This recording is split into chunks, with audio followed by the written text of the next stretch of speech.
Good morning, everybody. Uneducated Economist here. So the interview that I did with Matthew, Lumberjack Landlord, that is now up on YouTube. I would appreciate it if everybody go and check out Lumberjack Landlord's channel. Subscribe, like the video, and give him a comment. Let him know what you think about the conversation that we had. It was a great talk, a lot about real estate. So thank you, Matthew, for taking the time to talk with me, and I would appreciate it if everybody go check out his channel. Let's talk about manufacturing here. Now, manufacturing here in the United States, for as long as I can remember, has always been like this issue where people kept saying they're sending their manufacturing jobs overseas. And now it makes a lot of sense when you think about manufacturing here in the United States being more expensive than if you could manufacture over in China. So a lot of these corporations would send their manufacturing base to places like China in order to get the products built cheaper and then sent back to the United States for us to consume.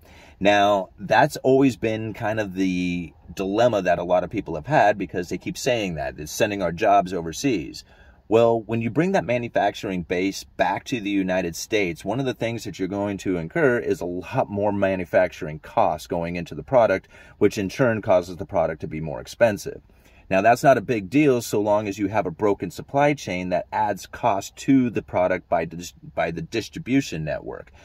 But once that distribution network opens up again, you're going to have an issue where products outside of the United States will become cheaper again, and importing them into the United States will not be nearly as difficult as we are experiencing today.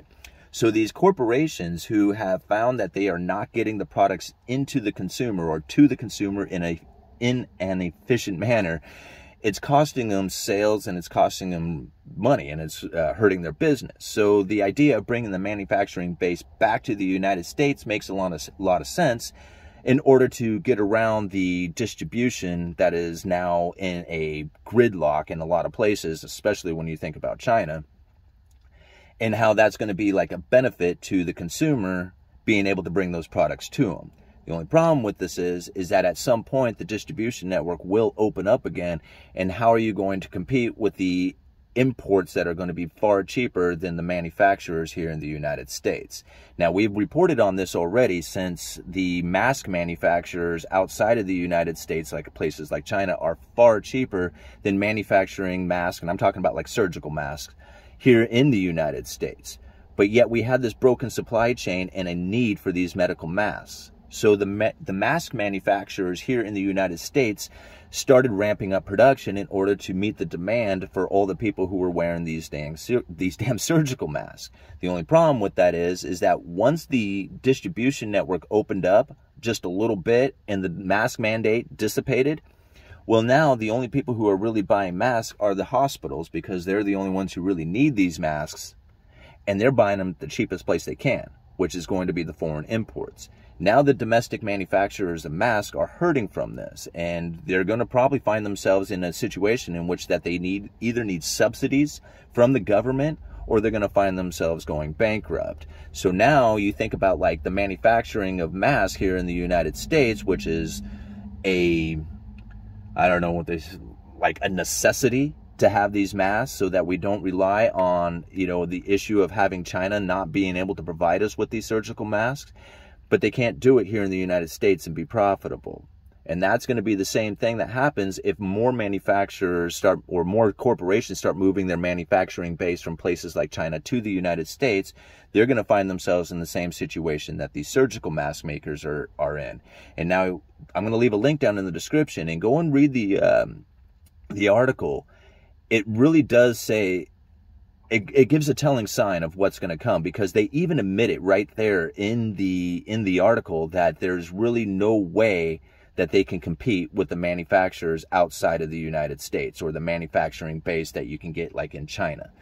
The only problem that we are facing is the distribution network. At some point, that is going to open up again, and these manufacturers or these corporations who have moved these manufacturing base back to the United States are going to find themselves in an incredible bind, in which that they will not be able to compete with the foreign manufacturers outside of the United States. So long as the supply chain stays broken and the distribution network around the world is not moving in an efficient manner, then you can continue to have the manufacturers here in the United States at least be profitable during that time. But it's not going to last forever. And that's really where the idea that the entrepreneurs of the world are going to compete with the domestic manufacturers here in the United States, and it's going to cause some real significant downturn inside of these corporations who have moved their manufacturing base here. So it's part of Cantillon's effect. And now I know I keep going back to Cantillon all the time, but it is so prevalent right now that we really have to understand what it is that has taken place. See, the United States used to be the biggest manufacturer and lender of everything out there. I mean, we produced more and lent more than any other nation. Well, now that has completely flipped. We are now consumers and borrowers, the biggest borrowers and the biggest consumers. And now, in order to continue to consume, we have to have cheap products that are coming into this nation. We really don't have the manufacturing base to supply us. So it does make sense that you would want that manufacturing base here. But the moment that the distribution network opens up again, it's going to be over. And now you think about the Cantillon effect. What ends up happening with the Cantillon effect is that when new money comes into the system, the people who have access to that money, they start spending it at face value. By the time it gets down to the bottom line, the people at the end of the line who receive the money last, they're the ones who suffer the most because they have to pay higher prices, but their wages haven't increased.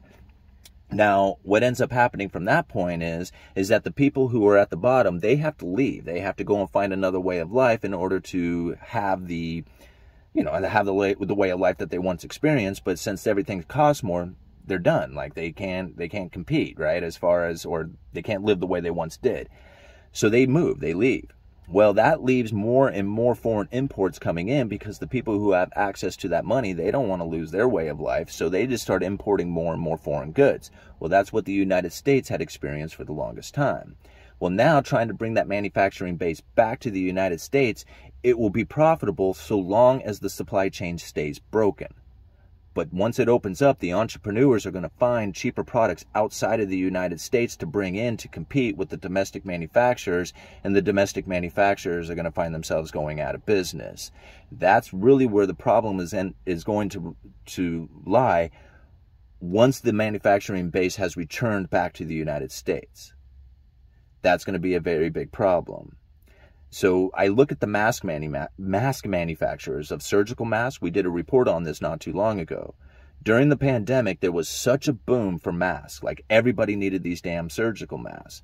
And the supply chain was broken. Getting masks from China just wasn't as efficient as it once was because of this huge demand for it. Well, the domestic manufacturers, they really couldn't keep up with the mask demand, so they started ramping up production. Right? That means investing in bigger operations, more people, whatever it takes in order to produce more masks. Well, then once the pandemic came to an end and everybody says, okay, we don't need these masks anymore, the only people really buying masks were hospitals.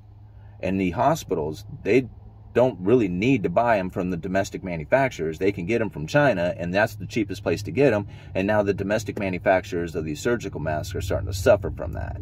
Take a look down in the description. I'm going to leave a link to an article that talks very much about this whole thing, and many corporations around the world, well, many corporations here in the United States are taking their manufacturing base from around the world and bringing it back to the United States.